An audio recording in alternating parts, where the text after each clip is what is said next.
not pretty, maybe I'm just fine. It's a bop. Let's produce it. Step 1, add guitar. I'm not pretty, maybe I'm just fine. 'Cause I've got Step 2, drums that smack. Sprinkle a little bit of Phil Collins in there, and this is what it sounds like. maybe I'm not pretty, maybe I'm just fine. 'Cause I've got a belly and I've got a phone and I'm telling you. A pop artist in Vancouver has signed a record deal after releasing a single on the TikTok platform. Jessia released the single I'm Not Pretty on New Year's Day, where she got the attention of producer Elijah Woods.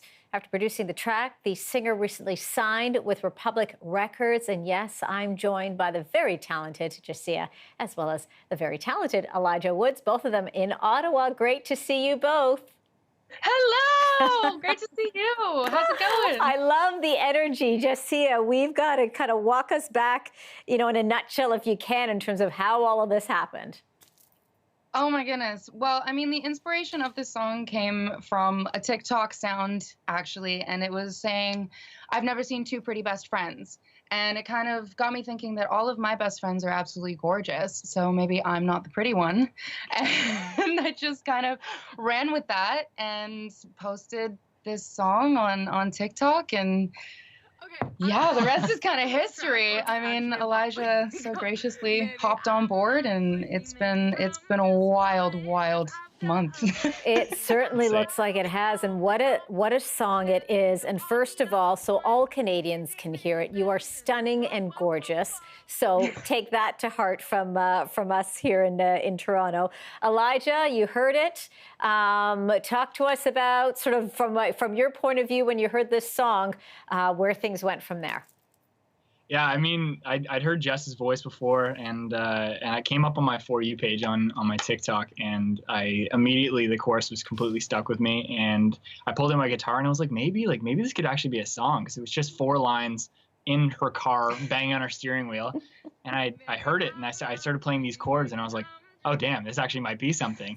And then I sat down on my computer, and I started programming the drums to it. And it was all just with this little audio clip downloaded from TikTok. And it just turned into this song that we were super excited about. And then we both got in contact. I was like, yo, we have to finish the song. Let's record the vocals. And we were going back and forth through TikTok for the first 24 hours of it. And then finally we're like, hey, we can actually text. Like, it's all right. And then the you can song, connect. Yeah, we're in the 21st century, exactly. Yeah, insane. And then the song came to fruition, and it's been wild to see the response, and wild to see the response to such a positive message that Jess had written, ultimately from a strange place, but I think it's relating to a lot of people, and it's giving people a lot of confidence, which is amazing to see. Yeah, listening to the lyrics, I mean, well, first of all, 1 million views in just a day. It has now exploded to 25 million streams in just the first month. But just see it, the lyrics. Even when you started off this conversation with us, you talked about being beautiful and body image and whatnot. The message is about body positivity. That is so critical for so many women, regardless of your age, but even more so now as all of us are living through this pandemic. For sure. And what I love about this song is that it is gender neutral, and it's for everybody. And so releasing this song, I didn't even think about this before releasing it, but I had like postpartum mothers reaching out and telling me how much this has helped them like love their bodies that have just been stretched out, and also like having teenage boys messaging me saying like, you're helping me through my eating disorder. And it's so many different things, so many different levels that I didn't even realize. And it's really powerful. And I'm so proud of this movement. It's crazy. Well, you should be. As a mother of 3 right here, watching us stressfully go through all of this pandemic, it is certainly a beautiful beat that makes my heart sing. And I want to also give you a big congratulations because you have a new record deal. Insanity. It's crazy. It's crazy. Talk to me, Elijah. This perhaps wouldn't have happened, or as quickly wouldn't have happened necessarily, without social media and this social networking.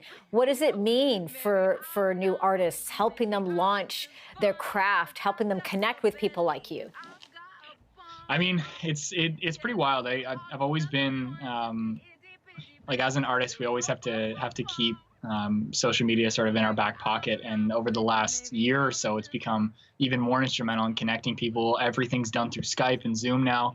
And every medium you have to promote yourself is through the internet. So Jess and I think had a similar mentality, being like, yo, let's get on TikTok in 2020 and try to make this thing happen. And the response has been insane, not only to the song, but just seeing the outreach and the community that it's created for both of us and for around the song as well. But I think social media is one of those things where it's daunting when you look at it from the outside, but it creates such a positive community. And we've seen that time and time again, people reaching out with amazing stories of them overcoming their body positivity adversity. And it's been really, really cool to hear all the different voices of that. But even kudos to Jess signing a big record deal through all this with Republic Records. It's been insane to see that has all come through social media. It's been the vice that has driven this whole thing. Like, it comes down to a great song and a great production and everything, but it's wild. Yeah, and it was a great way. I mean, that was, despite all the negativity that social media can have attached to it, there's this great level of positivity of connecting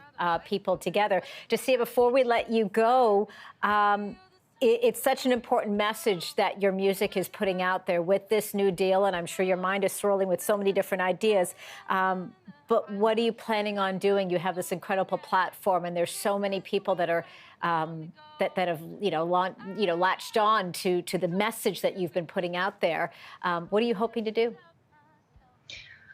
Oh my goodness. Yeah. Well, I mean, like, there's new music and videos and things all coming, but I would say that my biggest message to everybody is that I don't want this song to be like looking for any sort of affirmation or validation. I want all of my music to be the tool so that you find the love within yourself. And it's all about your own journey and your own self-love. And so I'm just really happy that I'm able to talk about this and get people talking about it, because it is a really important subject. But this is all for each other and their own self-love with themselves. So